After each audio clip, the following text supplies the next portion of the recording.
Hello and welcome to NDTV 24/7. I'm Rohit Wellington. Let's begin with our top story. A top minister in the Modi government has broken silence over the Lakhimpur Kheri violence. Finance Minister Nirmala Sitharaman has called the violence in Uttar Pradesh's Lakhimpur Kheri absolutely condemnable. This as a Congress delegation led by Rahul and Priyanka Gandhi met with the president demanding that Union Minister Ajay Mishra be sacked. Just a few days ago, we saw how in the state of Uttar Pradesh, 4 farmer protesters were killed by a cabinet colleague's son. And the son of your cabinet colleague is in jail right now because he killed 4 farmer protesters. I was wondering why there is no word about this from the Prime Minister. We just pretend, are we pretending to be asleep? No, absolutely not. And it's nice of you to have picked up that one incident, which is absolutely condemnable. Every one of us say that. A top Modi government minister speaking out for the first time over the Lakhimpur violence, but with riders, at this interaction at the prestigious Harvard Kennedy School on Tuesday. The son of Finance Minister Nirmala Sitharaman's cabinet colleague, MOS Home Ajay Mishra, is under arrest on murder charges. Due course of justice will also have a complete inquiry process to establish it. And it's not being defensive about my party or my Prime Minister, it's being defensive about India. Another first on the ground in Lakhimpur, with a senior UP government minister finally reaching out to families of BJP workers killed in the October 3 violence. But no UP government minister has visited the families of the Lakhimpur farmers so far. हाँ, कानून मंत्री जी आए थे, उन्होंने हमसे बताया हमारे लड़के की निर्मम हत्या की गई थी, उस पर बहुत जल्द से जल्द कार्रवाई शुरू कर दी जाएगी. But with MOS Home Ajay Mishra unwilling to resign and his party the BJP backing him for now, a Rahul Gandhi-led Congress delegation met with President Ramnath Kovind and claimed the president has said he will speak to the government over the issue. वे सिर्फ न्याय चाहते हैं और सबसे महत्वपूर्ण मुद्दा उन्होंने ये उठाया कि जो गृह राज्य मंत्री हैं देश के, जो अपराधी के पिता हैं, उनकी बर्खास्तगी की जाए. जब तक वह व्यक्ति मिनिस्टर है तब तक सही जांच और न्याय नहीं मिल सकता है. The UP police today arrested Ankit Das, the nephew of a deceased Congress MP and Union Minister and a close associate of Ashish Mishra. Das was allegedly in one of the SUVs that crushed farmers on October 3. A bail petition by Ashish Mishra's lawyers was rejected by a Lakhimpur court. Ashish Mishra, the son of the MOS Home Ajay Mishra, spent the second day of his 3-day police custody being interrogated by senior police officials. With Pratik Srivastav and Vineet Verma, this is Alok Pandey, NDTV. The other big story, Aryan Khan and others will spend another night at the Arthur Road jail as the hearing in their bail petitions will continue at noon on Thursday. Khan's lawyer has reiterated in court that no drugs were found on Aryan. Meanwhile, the NCB has said that if he is given bail, he could use his influence to tamper with evidence. Sohit Mishra and Rohit Khilnani report. A new charge against Aryan Khan by the Narcotics Control Bureau today. Illicit drug trafficking. And that he was in touch with a foreign national for procuring hard drugs in bulk.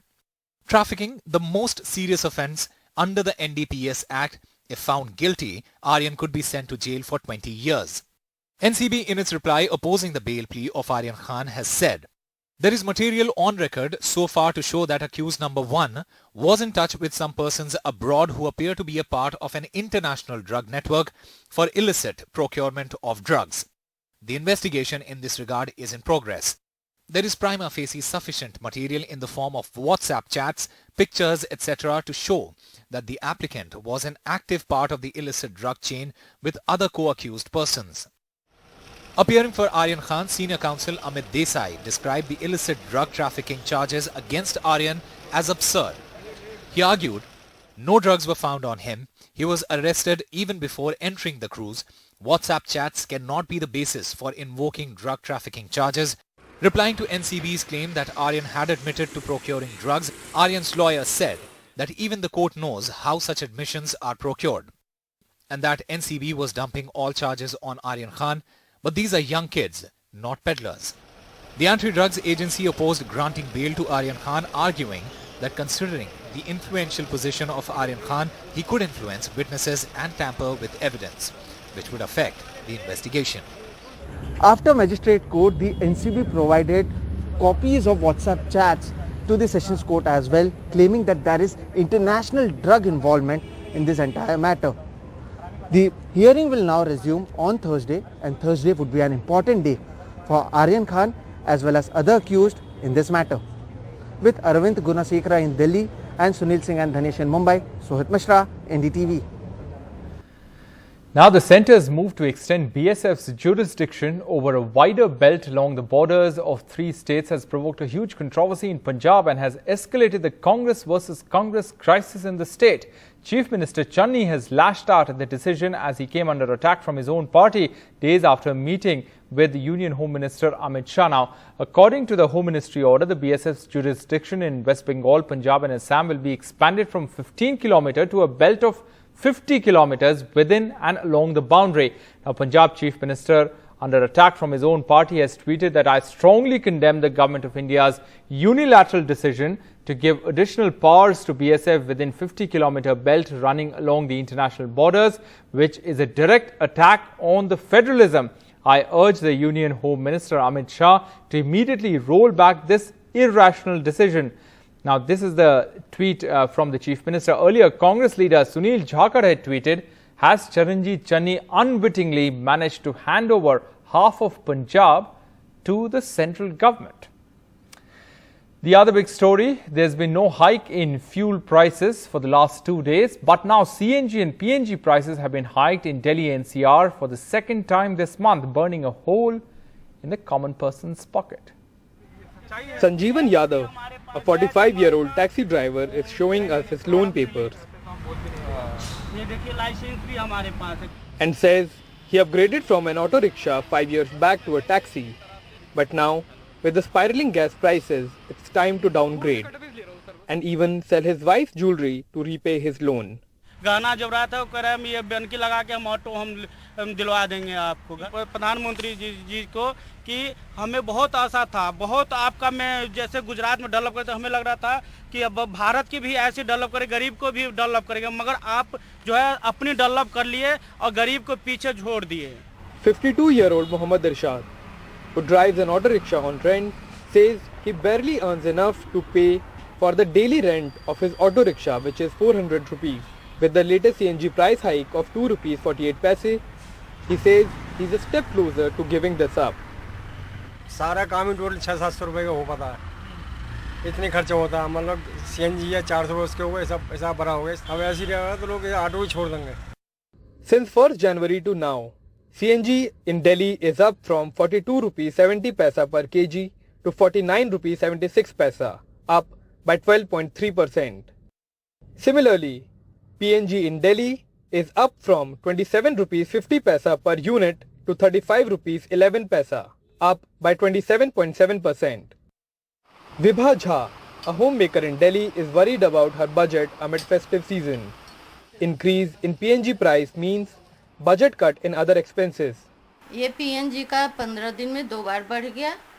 इधर diesel petrol का तो खैर कोई बात ही नहीं. Time to time बढ़ते जा रहा है. 10 दिन 15 दिन में घर का बजट गड़बड़ा जाता है. त्योहारों का समय आ रहा है. The CNG and PNG prices were increased by Indraprasth Gas Limited for second time this month, after government recently increased domestic natural gas prices by 62%. After the opening up of lockdown, while the common man was expecting some respite from the government in terms of fuel prices to restart the work, instead the consecutive rising fuel prices has burned a hole in the pocket of each and every household. Now the question is whether the government is going to take any concrete steps to provide some respite to people or continue to be a mute spectator. With camera person Shashikant Jha, Akshay Dongre for NDTV.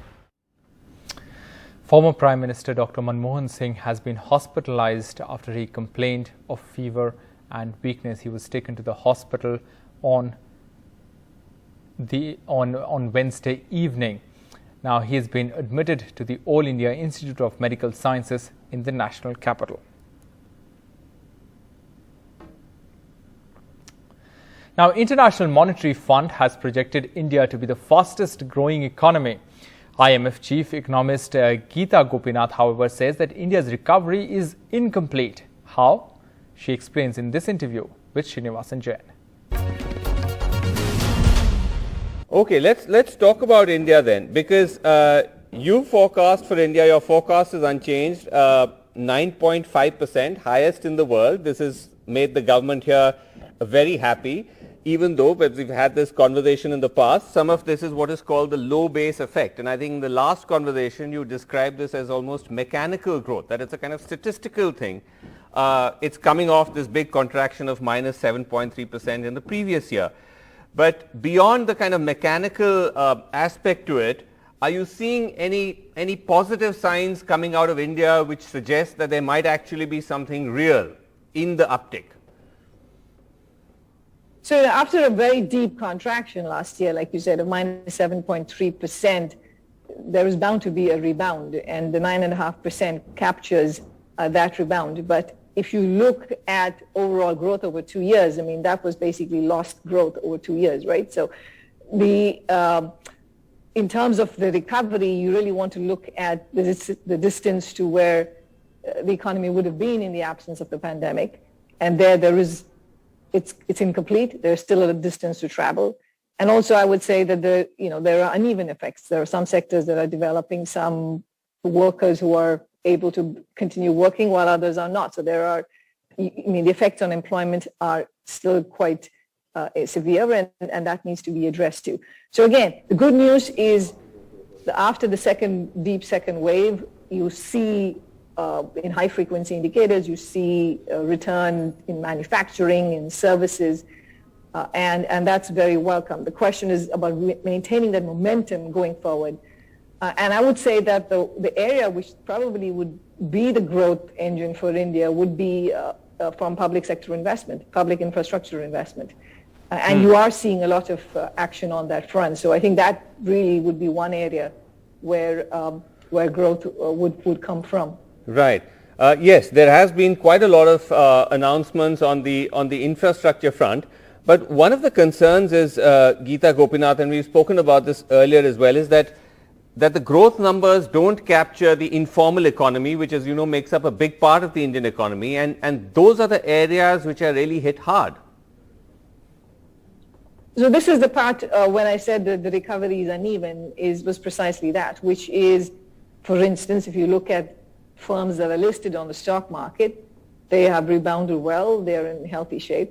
But if you look at many medium, small, and micro enterprises, they have had a big hit from this pandemic. If you look at employment similarly, including the number of people who have yet to return to the workforce, there is still a distance to be traveled. And you can see that in terms of the number of people who continue to use the rural unemployment insurance money, right? I mean, that's still around 50 to 60% above pre-pandemic levels. Yes. So again, there are many pieces of this that some of this will resolve itself once you have a few quarters of steady growth and steady recovery. But you have to pay careful attention because, again, we're living in very uncertain times. We just talked about energy shocks. We still have not completely gotten rid of the pandemic. There is the risk associated with virus variants. There's the financial sector risks that are still there that precede this crisis. So again, vigilance on all these fronts is very important.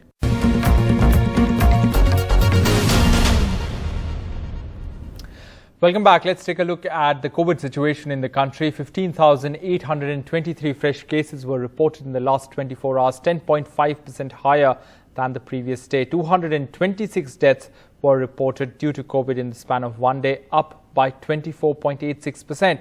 Recovery rate currently stands at 98.06%, highest since March 2020.